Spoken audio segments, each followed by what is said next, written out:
She spoke to God, a teenager who rode at the head of a French army to defeat the powerful and invincible English, cruelly burned alive at just 19 years old. A saint, a hero of France. All this is true, but there is more. It's a fascinating story. Joan was born in 1412. It was a time of civil war in France, a time when the Dukes of Burgundy, who held lands here, fought the Dukes of Orleans and their supporters from here. There was also the small matter of the English, who controlled these lands here and their claims to the throne of France fought during the 100 Years' War. In short, Joan grew up during a time of great peril, a time of bloodshed, conquest and war. Unsurprisingly then, at 14, she began to hear voices. These were the voices of St. Margaret and St. Catherine, and through them, she began to converse with God. Joan of Arc, despite her age, or perhaps because of it, quickly drew supporters to her cause. She was charismatic, determined, extremely brave, and above all, devoutly religious. It was her conviction that she should travel to meet the young Prince Charles, to rally his cause, lead his army against the English, and crown him King of France. And remarkably she did. In 1428, she duly makes her way to Charles's court and pleads her case. She dresses as a man to meet the prince, a lifelong habit and, incidentally, one of the charges that would later convict her of blasphemy. She excels during an interrogation by Charles's priests as to the truth of her godly apparitions, is taught to ride a warhorse, provided with armour, a bespoke banner to ride under, and set ahead of an army making its way to Orleans to relieve its desperate inhabitants suffering under a siege of the English army. And relieve it they did. The French are victorious, the English are defeated. Joan really does attack at the head of French forces.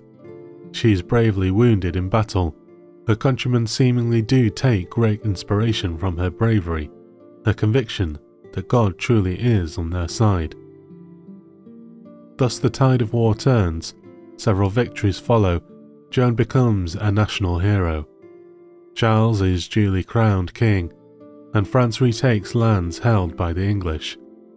The 100 Years' War ends.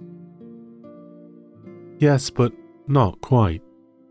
Contrary to the myth that inevitably developed around the story of Joan of Arc, she of course did not actually command any of the French forces at Orleans or elsewhere. In fact, during one attack, the French commanders did not even bother to inform her of their plans. She had to be hurriedly woken in her tent, dressed and rushed to the front lines to take part in the fighting. In 1429, she insists on attacking Paris, which ends in failure. There are victories, yes, but also defeats, and it is these that take their toll and diminish her influence, both at court and amongst French troops.